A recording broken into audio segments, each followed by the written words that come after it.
What's up, everybody? In today's video, we're going to be talking about compound exercises versus isolation exercises. And in terms of compound versus isolation, best place to start off with is just some definitions, so that way we're on the same page and we know what we're talking about.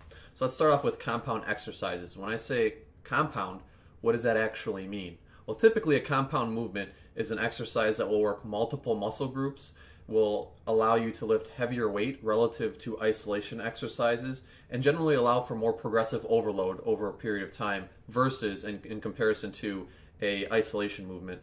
And also, typically a compound movement is going to give you more bang for your buck because it hits multiple muscle groups, it allows you to move heavier weight, and it allows for you to use more progressive overload.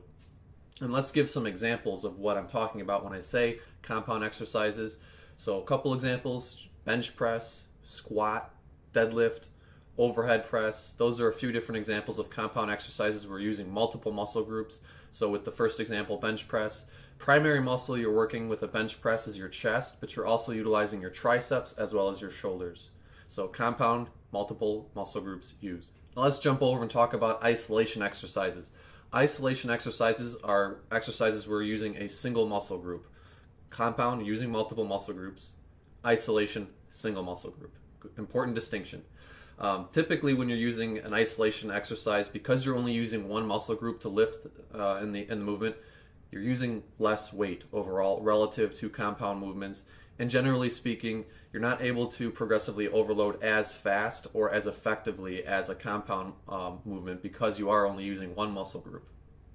Some examples of isolation exercises are bicep curls, lateral raises for your shoulders, leg extensions, leg curls, and rear delt raises. Those are just a few examples, again, where you're only utilizing one muscle group and just isolating that one specific muscle group versus a compound movement where you're hitting multiple muscle groups. Okay, so I mentioned progressive overload a few different times. Now, what exactly is progressive overload? Generally speaking, we're talking about steadily increasing the number of reps you're getting, the amount of weight you're moving, the number of sets you're performing.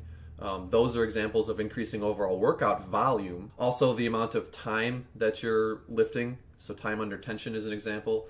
The frequency, how often you're lifting, is a way to progressively overload the muscle. So those are all different examples of progressive overload. But let's go ahead and define volume for a second here. Now, workout volume is the total number of sets times by the number of reps times by the amount of weight you are using. It's one of the most important factors when it comes to building muscle mass and building strength. So that is a way you can increase and you can progressively overload over a period of time, as if your total workout volume is increasing. So now that we got that definition out of the way, when we apply that to compound movements, like I said in the beginning, compound movements allow you over time to have a better ability and a greater efficiency in terms of progressive overload because you're able to use multiple muscle groups and you're able to lift and move heavier weights. So it generally allows you over a period of time to increase the amount of weight you're using, increase the number of reps you're getting versus an isolation movement where you're just working one single muscle group. You can progressively overload on both, but like I said, generally speaking, compound movements are more effective for progressively overloading the muscles over a longer period of time.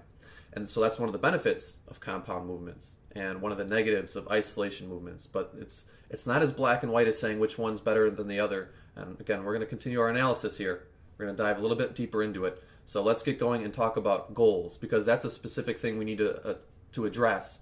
Because when you say which is better, compound or isolation exercises, it really comes down to why are you training in the first place? What are you trying to accomplish? And when it comes to performance or appearance, so someone who's training, for example, to be a power lifter wants performance, moving weight from point A to point B. They have a different mentality, a different approach to training versus a bodybuilder who's trying to maximize muscle gain and lift for appearance. So that's going to be a factor in our analysis as well, determining which is better, isolation versus compound movements. So let's dive a little bit into each of those, performance versus appearance. So now we need to assess based on the specific goal. If you're a bodybuilder, we're going to take a look at that first. You're someone who's working out for appearance.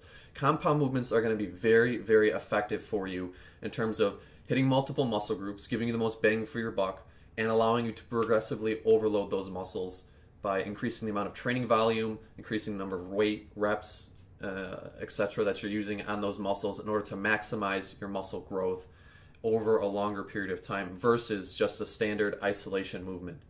So I think for a bodybuilder specifically, it's very important to incorporate compound type exercises in your lifting routine.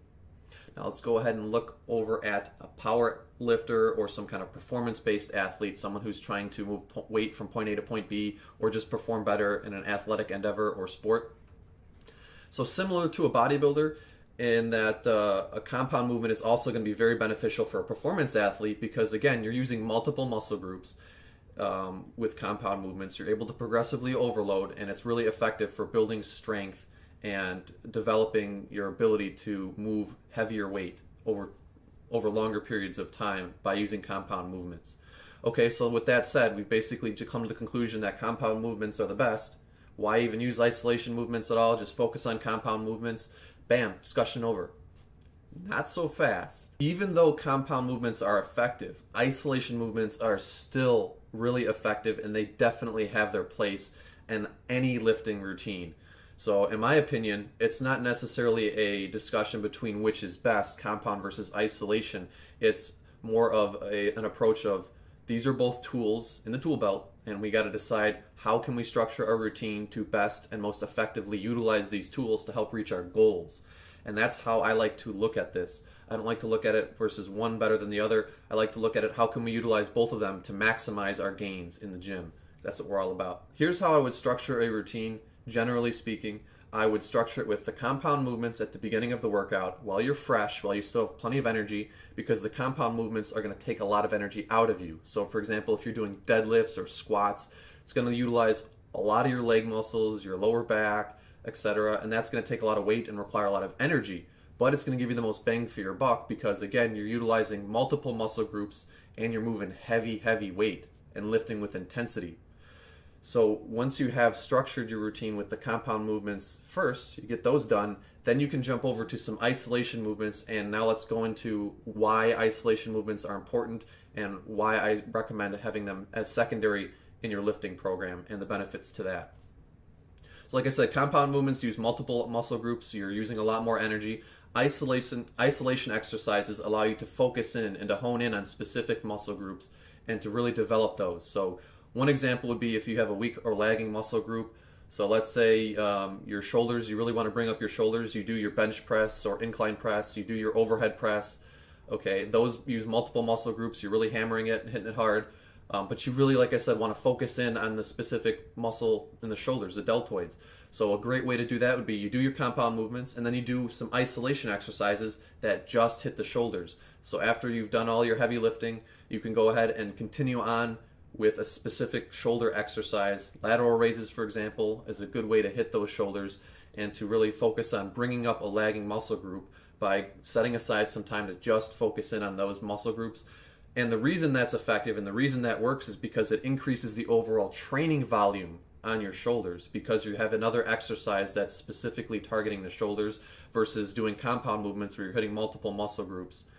The isolation exercise allows you to hone in and to focus more on, like I said, that lagging muscle group, whether it's your shoulders or whatever, and allows you to progressively overload by increasing the amount of training volume, the number of sets, the number of reps, and the amount of weight you're using. Aside from just bringing up weak body parts though, isolation movements are really great in that they can help you specifically target muscle groups that might be a little bit more tricky to hit with compound exercises. So a couple examples of that. If you do a lot of deadlifts, if you do a lot of squats, you do a lot of bench press, those are all really solid and really phenomenal compound movements, but they're not going to target your biceps a lot. They're not going to target your calves a lot. So if you do isolation exercises for your biceps and for your calves, those are going to be some great ways to stimulate those extra muscle groups that are a little bit more difficult to hit through using compound movements alone. In addition, depending on how your training routine is set up, if you have a lagging body part or you have a muscle group that you didn't really hit on a chest, shoulder, and tricep day, and say you want to do some biceps, it takes a lot less energy to go into the gym and to do just some bicep curls, some hammer curls, and things like that, and really focus in on those biceps versus having to take a whole lot of energy out of you by doing those compound movements. So it's a good way to vary up your routine and to make sure you're saving your high energy days for the compound lifts and you're still getting in the gym and doing some kind of exercise with some more isolation type work. So next, let's start with a little bit of a breakdown as to how I would structure a specific routine to utilize both compound exercises as well as isolation exercises. This is going to be very basic. This is a very typical chest routine that a lot of people probably already follow. But I'm going to schedule a routine where you start off with 2 compound movements. First one being bench press, which utilizes your chest, your triceps, as well as your shoulder muscles. Then, after that exercise is done, we're going to go to incline bench press. And again, that uses your chest, your shoulders, and your triceps. And then we're going to follow it up with the last exercise, which will be an isolation exercise, a cable fly, which is primarily just going to focus on your chest. So that way you're getting the most bang for your buck by getting those heavy compound movements out of the way first, and then following up with some isolation work on the chest muscle specifically in order to increase the total training volume and really pump some extra blood into the chest for progressive overload. And by starting off with those compound movements first with the bench press and the incline, the ultimate goal should be to try to increase the number of reps, increase the amount of weight that you're doing on those exercises, and really focus in on that. Also, with that in mind, though, that does not mean on the isolation movement, the cable flies, that you should just be doing the same thing every time you go into the gym. You should also be trying to progressively overload on those cable flies, on the isolation-specific exercises, but just keep in mind, because we're doing the compound movements first, and because isolation movements are using only one specific muscle group, it's going to be more difficult to make progress and to progressively overload on those muscles. However, that should still be the goal, is you should still try to progressively overload on the isolation exercises. They should not just be a filler in your routine. You always want to try to continue to make improvements and make progress, but just bear in mind that after doing those bench press sets, the incline sets, and then doing cable flies, your chest is already going to be really fried. And again, you're just using one muscle group, so you shouldn't expect to make as significant of gains, as significant of improvements on just the isolation exercise or the cable flies versus the bench press or the incline press. But provided you're moving in the right direction on all of those exercises, and at least at the bare minimum you're improving significantly on the compound lifts, you're going to be in great shape for building muscle and gaining strength, whatever your goal is. Okay, so to conclude and to summarize, we had a lot of definitions in this video. I talked a little bit about compound movements and defined them versus isolation movements. We came to the conclusion that compound movements are great and they're phenomenal for starting off your exercise routine with, and they're really effective at progressively overloading using heavy weights and working multiple muscle groups. So again, getting you that most bang for your buck. But isolation movements, even though you can't progressively overload as easily, they do definitely have their place in any training routine. So it's not a black and white, which one's better versus the other. I think they both need to be utilized in your training routine, whether you're training for performance or for appearance, whether you're trying to be a bodybuilder, powerlifter, or whatever kind of athlete you are. Compound movements will hit multiple muscle groups. Isolation movements allow you to add extra volume to whatever muscle group you're trying to train.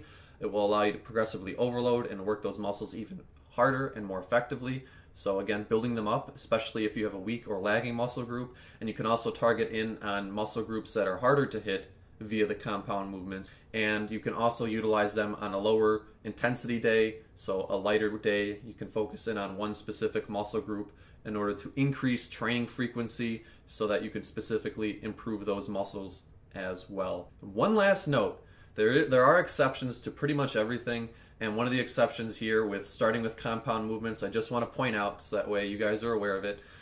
There are exceptions where you can start off with an isolation movement and then go into compound movement. A typical training technique of that would be called pre-exhaustion, where you're working a specific muscle group, say legs, with leg extensions. You're doing those first before you go into squats, but that's a whole nother topic for another video. Generally speaking, for beginners, intermediate, and advanced lifters, you should start off with your compound movements, get those out of the way, focus on progressively overloading your muscle while you're bulking up, while you got the extra calories in you, while you're getting your protein in, and then do the isolation exercises next. That's going to give you the most bang for your buck and going to be by far the best way to build strength and to build muscle mass. Now, thank you guys for watching this video. I hope it was helpful. I hope this clarifies the differences between compound movements, isolation movements. I hope it kind of gives you an idea of what is important in the gym to make progress in terms of progressive overload and training volume. So again, if this video was helpful for you, I would really appreciate it if you give it a like, you subscribe down below for future videos, and I also live stream on Twitch. So if you have any questions about your specific training routine or just questions in general about diet, whatever fitness related, feel free to drop in there and ask me a question. I'd be happy to help you out in any way that I can.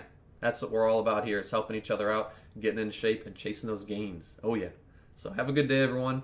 Appreciate you checking out the video, and I'll catch you next time.